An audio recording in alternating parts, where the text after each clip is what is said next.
Hey, what's going on, guys? It's Skater here, and welcome to part 3 of a best to worst revise. This is going to be the last part. I kind of messed it up with the last one, but this is going to be the last part of best to worst revise. If this is the first revise video you're watching, this is where I go in and give my list another look from my original best to worst video and re-rank all the list after a couple months and updates of buffs and nerfs and stuff. So originally part 2 and part 3 was like one video, but it was way too long, so I decided to cut it into 2 separate videos. The last part 2 was the specialist weapons and abilities. This part 3 is going to be covering the secondaries, score streaks, and a little bit of the perks. So sorry if this doesn't transition too well. Again, it was originally one long recording, but it was too long, so I decided to cut it into 2 videos because best to worst is supposed to be like kind of short, you know, under 10 minutes. Ideally I want around 7 or 6 minutes, but we're just gonna cut right to the secondaries list because I already blabbed enough already. First things first, the best secondary, we'll talk about secondaries first. The best secondary is the NX Shadowclaw. DLC weapon, I got it. It's really good, really fun to use. It's my favorite secondary, so I'm just going to call it the best, just get that out of the way. But we're going to be looking at the pistols and the launchers separately. Kind of like the first time I kind of separated it, kind of put them together. We're just going to separate them just to make things easier for this video. So the pistols kind of follow the assault rifle and its submachine gun syndrome that I've kind of talked about in previous videos. They're all pretty much good. The pistols especially because they're all unique and they're hard to rank because they complement your class setup. So like if you need an up close type weapon or close quarters combat for like this long distance type class, say like a Shiva or something like that, the RK5 and LCAR are going to be the guns you want to use. If you need like a medium type range weapon, you got trigger finger, MR6 will be good. You know, I don't know really how to rank these things, so here's my list. We got the MR6 at top again, same reason as before. It's good at long range, medium range, short range. You know, you got trigger finger, you're just gold and you're good to go. RK5 I'm putting at number 2 at you know, in the original best to worst I actually hated this gun. I didn't think it was like good. I put it at last. It's, you know, now it's pretty strong. It's pretty reliable. It's not a long range weapon. You gotta know that when you're using it. But if you're close to medium range, you can get some one burst with it. It's very strong, very quick to kill, and you know, it's not as bad as I originally thought it was. The LCAR I'm gonna put at last for this list. At worst, really, it's not worse. It's pretty good. You know, I just don't find myself using it as much as the other 2 sidearms. When I do use a sidearm, I don't even use them that much. But you know, it's good if you want some quick full auto damage. Not a long range or medium range gun. It's close quarters only. And again, it's better for certain classes that are lacking that close quarters combat. So say you're using something like a Gorgon, the LCAR will be a perfect gun for you.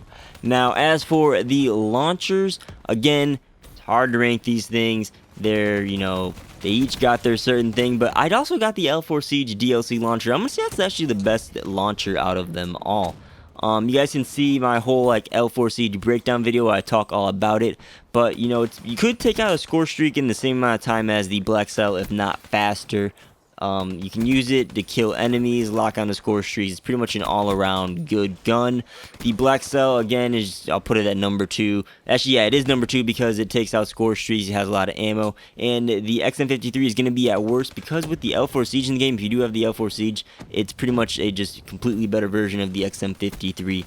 And it's pretty pointless with only 2 rockets in the clip. So XM53 is trash, especially if you have the L4 Siege. You just never use that gun ever again. So that's the secondaries. Let's move on to the score streaks now, which again, pretty much same list with a few changes. So A tier, we have the HCXD, UAV, HATR, and Raps and Cerberus, which is pretty much the same thing. Raps moved up from B tier, however, because the Raps are just absolutely amazing now.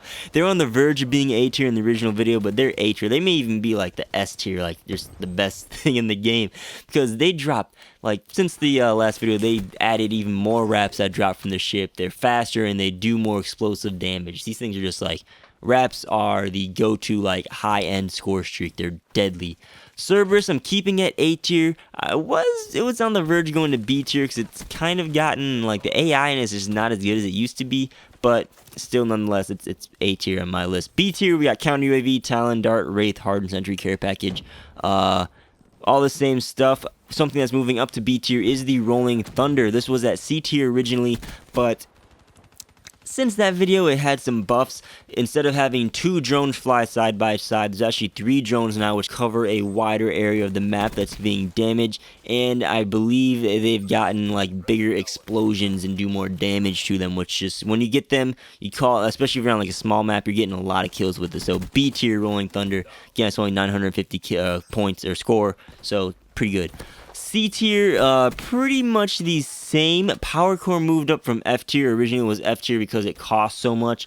It got a score reduction, so it's actually at a reasonable score now. It takes out a bunch of score streaks, so, you know, again, it's very, like, the power core does stuff, but it's really only like an anti-score streak thing, so it's kind of very niche for when you're going to be using it. But then we got Guardian, GI unit, Mothership. Mothership has received buffs since the last video, but again, you still have better options in the game, like the Wraps, even the Rolling Thunder. I don't know. Just go Wraps over Mothership. That's why it's still at C tier, just because there's better stuff than it. Still really good, though. You can tear people up with the Mothership. And then F tier, we have Lightning Strike and Hellstorm, which these things just... I know I was thinking about moving the Hellstorm up, but I was like, nah, these, like, it still sucks. It belongs in F tier. I've never used these things. Lightning Strike just sucks in this game. And Hellstorm, once in a while you can get a bunch of kills with it, but usually you're just hitting random, like, little like, pieces of grass on the ground that'll just prevent the person you're trying to shoot from dying. I don't know. Things sucks. F tier. So that's that list. Now, perks wise, actually, I don't have too much to say about them.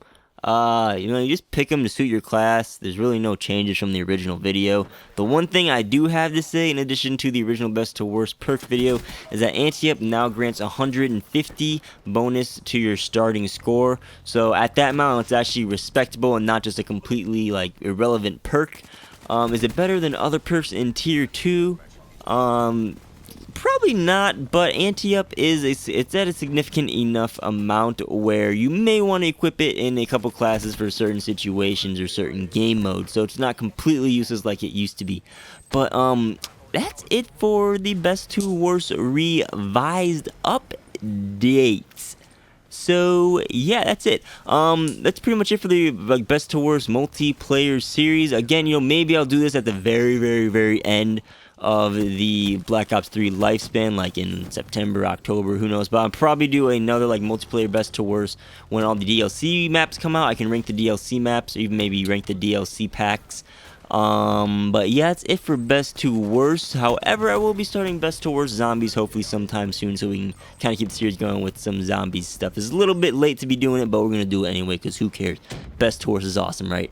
So with that, guys, thanks for watching. As always, you're encouraged to leave your own best to worst list down below in the comments. You can do every single list. You can do something that you're passionate about. Say you like the specialist weapons, or you're very passionate about the specialist weapons, or have a completely different specialist weapons opinion. You can comment your own list down below in the comments. Do whatever you guys want to do. But thanks for watching, guys. As always, I'm Scorestreaks. Subscribe for future Black Ops 3 content if you already liked the video. If you liked it, dislike it if you disliked it, and I'll catch you guys on the next video.